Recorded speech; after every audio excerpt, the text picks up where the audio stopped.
Tulong ang hanay po ng pulisya sa Ilocos Region sa pagsasagawa ng rescue at relief operations sa kasunod ng pananalasa ng bagyong UWAN sa rehiyon.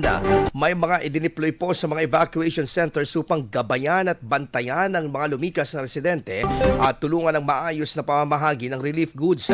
Idineploy rin ang ilang mga pulis upang tulungan ang mga residente na nangangailangan ng agarang paglilikas at maihatid sa mga evacuation centers. Sa lalawigan ng Pangasinan, nagsagawa rin ng rescue operations ng Pangasinan Police Provincial Office upang ilikas sa mga stranded na mga residente sa bahagi ng Libsong, West Lingayen ng kasagsagan ng bagyo.